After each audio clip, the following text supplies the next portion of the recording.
Welcome back to the Jenstead. I'm Mary. Today is Saturday, May 9th, 2026. And the American Banker reported on May 1st, 2026, the second bank failure of the year. The FDIC shuttered Community Bank and Trust West Georgia, selling its assets the very same day to Anchor Bank. And apparently a January inspection revealed operational deficiencies.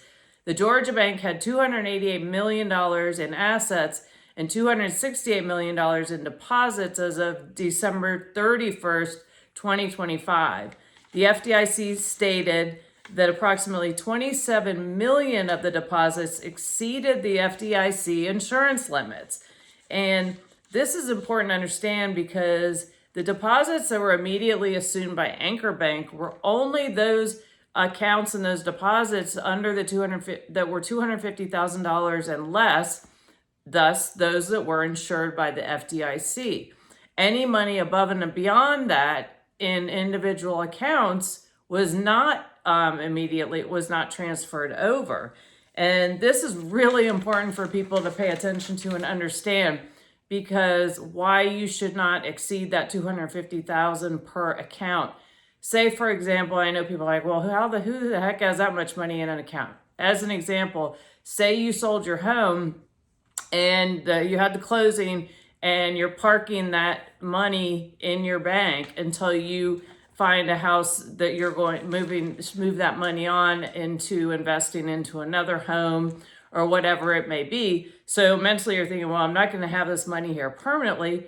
But what if this just happened to people, I'm sure, where they had exceeded that and they may or may not get whatever money they had above and beyond that $250,000, they may not ever see that again.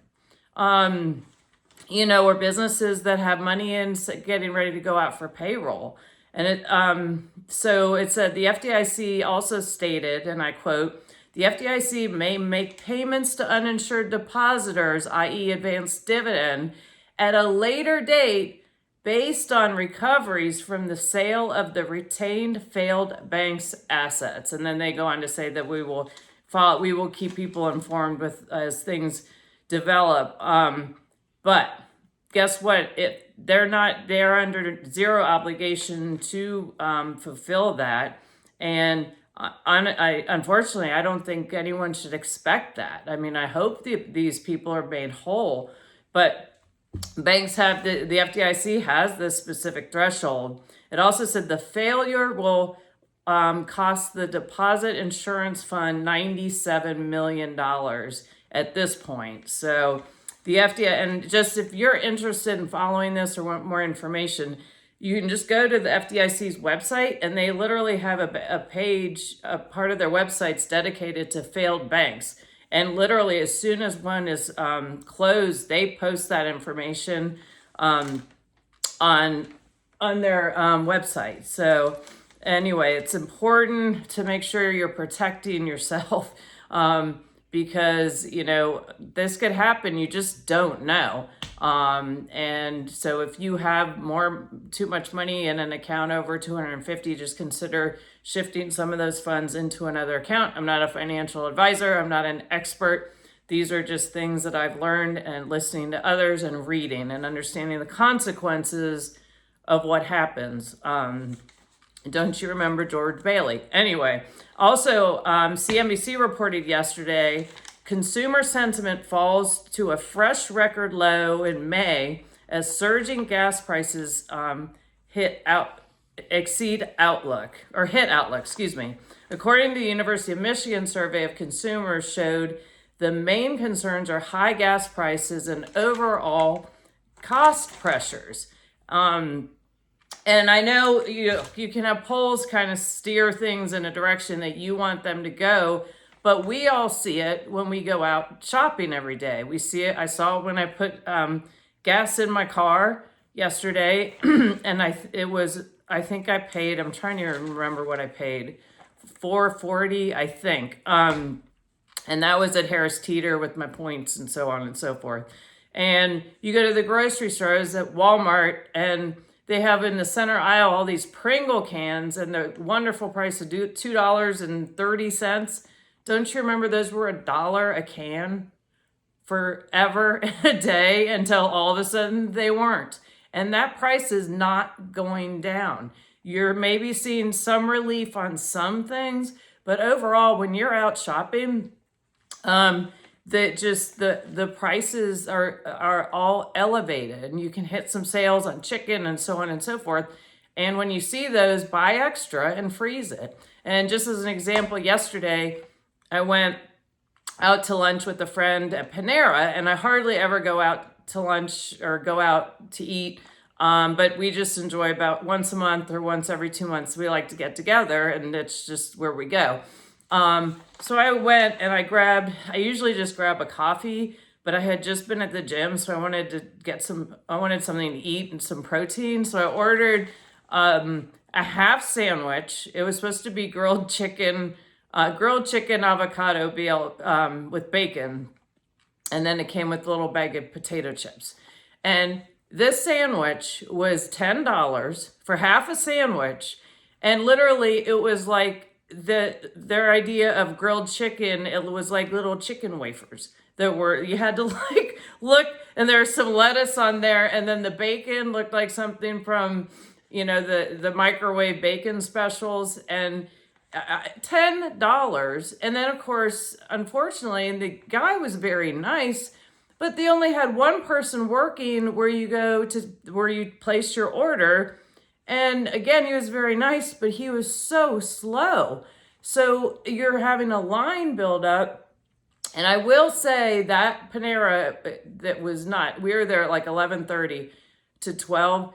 It was not nearly as busy as it had usually is. And also, if it had been, who has time to wait in line because they only have one person taking orders who is not the fastest person.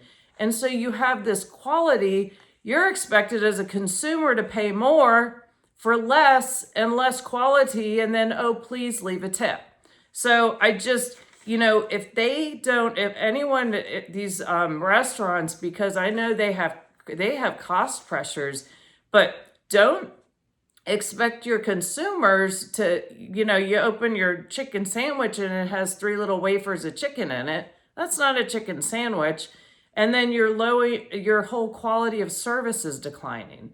So, outstanding service can kind of make up for a little bit of the decline in the quality of the food, but don't think that people that are the patrons are not noticing this. And I think it's really pathetic and sad. So of course everyone is feeling this concern over our pocketbooks, and I'm not surprised consumer sentiment has declined.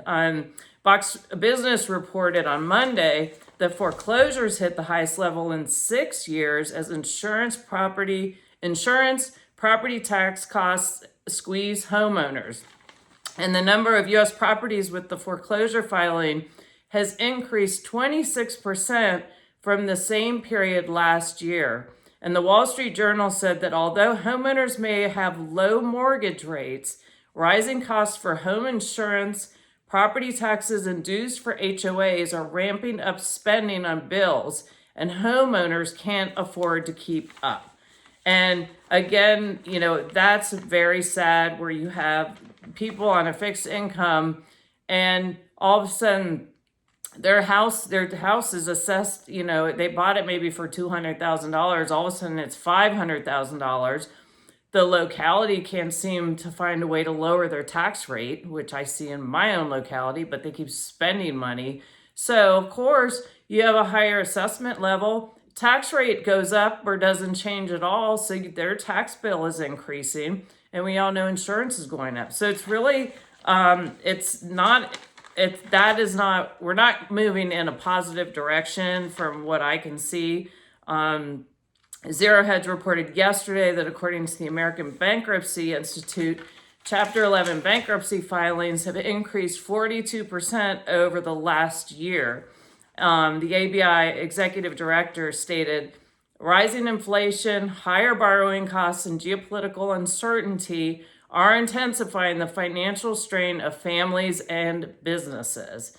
And Unfortunately, I just don't see things easing up soon with the conflict continuing in the state of Hormuz and that whole that supply chain disruption. And 1 minute it's the best, biggest treaty, peacetime treaty we've ever seen, and then all of a sudden you flip the channel and somebody's gonna blow Iran to smithereens. But anyway, that is very destabilizing, that type of messaging and the continued lockdown. And it said the Strait, read this, the Strait of Hormuz is still closed, and the International Energy Agency has called it, quote, the largest supply disruption in the history of global market. And even if the strait opened today, it would take months, if not a year or years, for things to get anywhere close back to normal, whatever that was, because after COVID, things still weren't really normal after that. But we did not have this complete lockdown. And so I really think I don't know when that's going to end, but the point is we have to deal with the reality. And I think a lot of Americans just think, oh, well, that's over there. That's not going to affect us. Do yourself a favor, take a few minutes and Google what products depend on crude oil. And also something else to consider. Iran was a big oil supplier to China. China, we import a lot of pharmaceuticals from China, a lot of just home goods from China, and just stuff you see everywhere, clothing, whatever it is. Crude is used in all of these products. So if the crude is not getting to market to where it's supposed to be, where these things are manufactured, you are not going to see them here in the United States. And also we're seeing the elevated cost of crude. I think crude is at 101 right now, the Brent, which is a significant increase. So we're going to see that continued elevated cost for diesel and for regular gas for our vehicles, which raises the cost of everything. So it's so important to be prepared, as I talk about all the time. Kind of do a checklist of what your family depends on regularly and stock up on it now so that you have it. I mean, even Band-Aids we could have a shortage of those if we don't have the materials. But pharmaceuticals and just the cost of everything, because the delivery costs for trucking have already gone up. So, always make sure you're preparing, store up on water, set some money, an emergency fund aside, and live below your means so that if something happens where there's a strain or your bank closes or whatever, you've got some things set aside so that you're not completely hung out to dry and in a panic mode. So just continue to stock up, do what you can. If you can grow your own food, maybe you have chickens. I have chickens and I have ducks.